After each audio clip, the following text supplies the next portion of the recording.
มหนาวพัดมาอีกแล้วน้องแก้วคงหลงคอยพี่เคยสัญญาให้ไว้จะกลับไปหาคนดีเพราะน้องพี่คงจะกลัว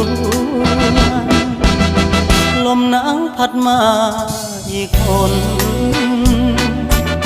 หนาวกระมนหัวใจปวดยามหนาวมาห่างน้องเจ้าคงมองและรำครวญลมหนาวจะหวนกลับไปฟ้าเอ่ยโปรดเห็น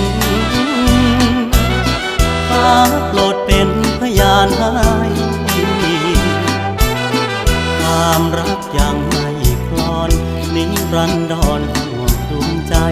จากเจ้าไกลเพราะจน